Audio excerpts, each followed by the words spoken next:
Добрый час! С вами семейный психолог Людмила Мурзина.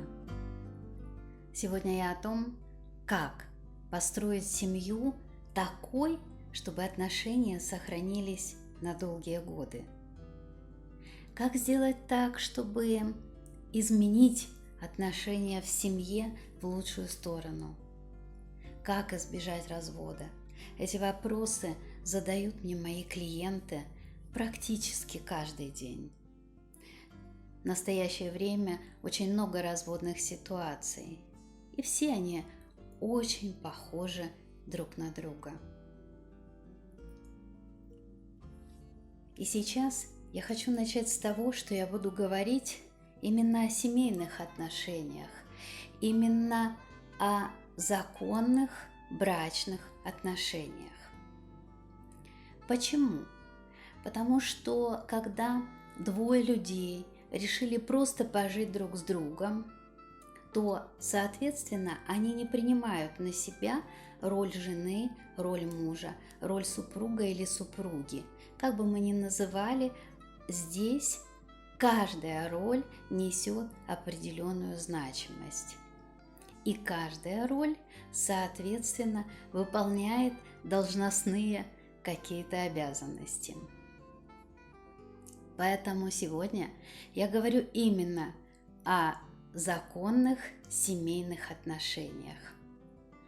Но если вы еще только собираетесь строить отношения, то это видео для вас. И это же видео для тех, у кого возникли какие-то сложности и хотелось бы улучшить качество семейных отношений. Для того, чтобы это сделать, важно понять, что такое семья и для чего вам нужна семья. Это очень важно.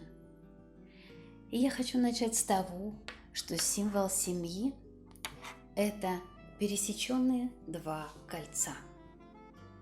Они пересечены совсем небольшим сектором. Почему так? Потому что важно знать, что именно то, что объединяет двух людей, несет в себе очень большое значение. Очень много состояний, очень много всего вот в этом маленьком секторе, что объединяет двоих людей. Когда мы говорим о тех парах, в которых просто решили пожить, у них могут быть вот такие отношения, только касающиеся друг друга, потому что их ничего не объединяет. У них могут быть даже отдаленные маленечко отношения, иногда сближающие. Но в семье есть множество того, что надо знать и надо помнить. Во-первых, начнем с того, что каждый из супругов несет очень большую ответственность. Ответственность за отношения, ответственность за всю семью, ответственность за супругу или супруга, ответственность за детей в будущем. Но как же так, скажете вы, и иногда мне этот вопрос задают клиенты. Почему я, женщина, должна нести эту ответственность? Это должен мужчина, он защитник, он должен заработать деньги, он должен принести, построить дом, все создать здесь. И мужчина тоже предъявляет определенные претензии и говорит: у меня есть жена, она должна создать уют, она должна создать очаг, она должна создать те эмоции в семье, которые бы меня вдохновляли и делали из меня генерала. И каждый по-особенному прав. Но тогда, когда мы предъявляем только к другому какие-то претензии, ожидания и ничего не вкладываем сами, то эти отношения очень быстро разрушаются. Поэтому помните, что в равной степени и муж, и жена вкладывают в эти отношения. В равной степени они ответственны за то, что происходит среди них и во всей семье. Дорогие друзья, рада представить вам новый раздел на нашем сайте «Медитации на все случаи жизни». Это авторские уникальные инструменты. Каждая медитация работает локально и является мини-терапевтическим сеансом для самостоятельной проработки проблем или решения задач. Эта страница постоянно пополняется популярными и актуальными темами, в том числе по вашим запросам. За минимальную стоимость вы можете получить качественную профессиональную помощь. Переходите на сайт, выбирайте и улучшайте качество своей жизни. Следующий момент, о котором нужно помнить, что здесь еще объединяет. Здесь объединяют дети, которых нужно воспитывать по особой договоренности, воспитывать в унисон, петь эту песню семьи, танцевать этот танец, в котором все движения слажены, в котором двое смогли договориться, у них единые требования, у них единые взгляды, у них единое мнение. Они приходят к этому в спорах, они приходят к этому в дискуссиях, но они приходят к тому, что должно быть единым. Важным в этом пересечении являются интересы общие, семейные. Это планы, это какие-то задачи, которые объединяют, это желание что-то сделать вместе, желание, может быть, вместе пойти в горы, желание вместе заняться спортом, или, может быть, что-то читать, или что-то смотреть. То есть что-то должно объединять. Если этого нет, то в скорости каждый займет где-то там отдельное свое место. Но, конечно, немаловажным является интимная сторона жизни. А вот в интимной стороне жизни есть два момента. Это финансы и это секс. Это две темы, на которые никак не хотят разговаривать супруги.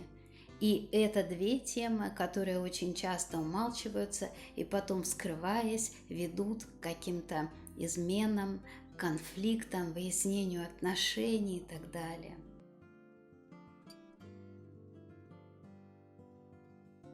Следующий аспект, о котором важно помнить, когда вы вступаете в отношения или когда вы хотите изменить эти отношения, это взаимопонимание. Что же это такое? Кстати, я хочу сказать, что под этим видео есть ссылочка, которая приведет вас к онлайн-курсу «Контракт отношений». Вот там очень четко, пошагово, в течение 7 дней вы испытаете все то, о чем я здесь говорю. Все сферы жизни охватываются, причем этот курс практически он дает мужчинам одни задания, а женщинам другие задания. Есть то, что нужно будет обсудить. Поэтому, если хотите, перейдите, посмотрите, это совершенно символическая стоимость.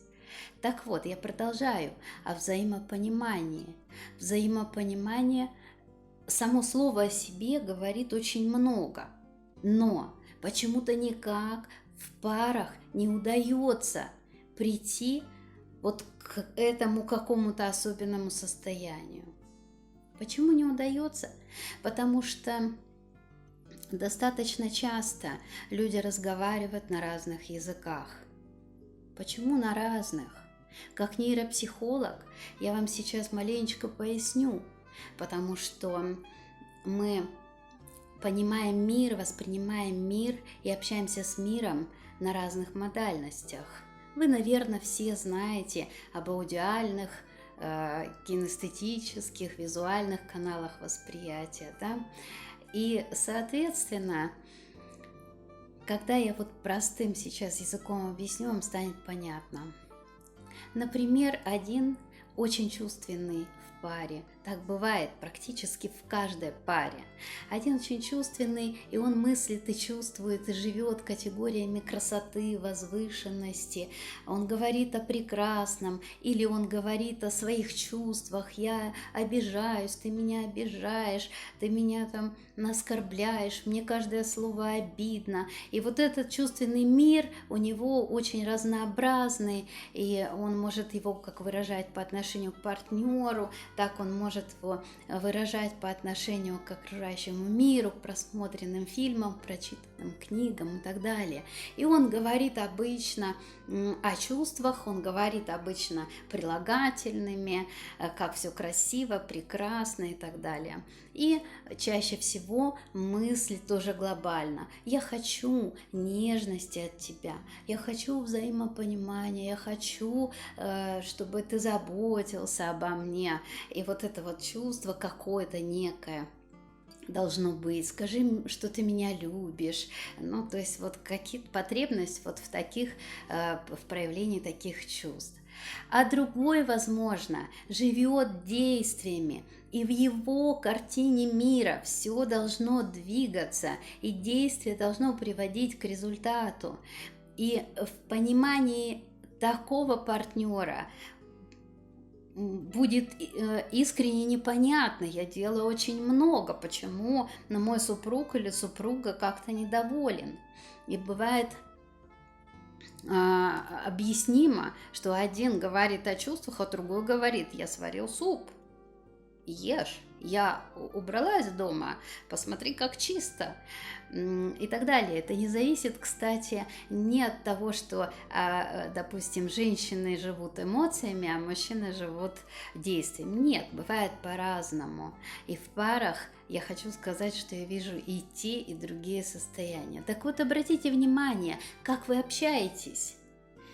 Или важно, чтобы, придя домой, он сказал: дорогая, ты, наверное, устала сегодня, давай я возьму малышей, я с ними пойду погуляю. Или пришел бы и сделал какие-то действия, постирал молча белье, что-то еще сделал такое важное, ответственное, и вот это будет забота. Или просто сказал бы: садись, я тебя обниму, и вот я тебя поглажу, я тебя люблю, поцеловал в щечку, и вот это было бы все, что вам нужно. Точно так же мужчина. Когда вы что-то хотите от своей супруги, то нужно объяснить ей, что вы хотите, четко и конкретно. Но вы можете сделать только тогда, когда вы сами понимаете, а что такое я хочу, и как я буду знать, что это исполнилось. Если вы хотите оцененности и благодарности за то, что вы приносите деньги, зарабатываете, за то, что вы обеспечиваете какой-то отдых, построили дом и так далее, да, то как вы будете знать, что жена вам благодарна, что она ценит вас? Как? Вам нужно, чтобы она поцеловала, вам нужно, чтобы она сказала спасибо, сказала вам благодарю, или просто посмотрела на вас так, чтобы вы увидели вот этот взгляд. Что даст вам это понимание? Я сказала, что два важных аспекта – это финансы и секс. И в семье, вот здесь, в семье, вот это должно быть неизбежно общим. У вас общий семейный бюджет. И каждый из супругов должен знать, какая у нас сумма есть в семейном бюджете и зачем она у нас, для чего, куда мы ее потратим, какие у нас планы. Обязательно нужно обсуждать вдвоем и кризисы, и трудности, и проблемы, и планы на то, куда мы их вложим, что мы будем делать. Не нужно говорить так: вот он, я зачем вышла замуж, пусть он все решает, это его дело. принести деньги, где он их возьмет, неважно. И у меня были такие примеры, когда приходит семья, и тот, кто решает один эту финансовую задачу, семейную финансовую задачу, вдруг оказывается в огромном количестве кредитов и долгов, потому что одному ему вынести это было сложно. Если говорить об интимных отношениях, то это зло из всех зол, когда люди не разговаривают. Насколько удовлетворен один, насколько удовлетворен другой, чистотой, какими-то позами, романтикой или чем-то еще. И вот когда есть эта неудовлетворенность, рано или поздно будет ситуация измены. Очень важная составляющая в семейных отношениях – это чувство свободы. Свободы, внутренней свободы. Это то чувство, в котором, даже находясь рядом, вы не претендуете на жизнь другого, на его поведение, на его состояние, на то, чтобы поглотить его, или он бы поглотил вас, и вы бы вот сидели слившись. Посмотрите, вот если говорить о пересечении колец, то есть очень большое пространство в каждом кольце. Это пространство принадлежит лично каждому, а в нем есть хобби, в этом пространстве есть работа, в этом пространстве есть какое-то другое общение с друзьями, с родителями, с какими-то родственниками, возможно. В этом пространстве есть личный отдых. И это важная часть, в которой есть карманы, сумки и телефоны. Вот то, на что нельзя посягать, должно быть личным пространством другого. Но это не значит, что вы разошлись и вы перестали существовать друг для друга. Однажды мне мужчина на консультации сказал: «Я боюсь оставить свою жену, потому что если я не контролирую ее, то я неспокоен, я не доверяю. Возможно, она начнет с кем-то переписываться. Возможно, она начнет с кем-то встречаться.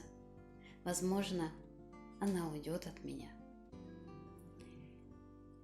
Естественно, что это может случиться, потому что тогда, когда один в паре посягает на жизнь другого, на личное пространство другого человека, из него хочется вырваться, из него хочется убежать.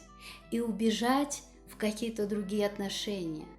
Кстати, об изменах – это мнимое состояние свободы, потому что, убегая отсюда к другому партнеру, оттуда можно прийти. И там другой, любовница или любовник, не будет посягать на личное время, потому что просто не отведено это время для этого общения.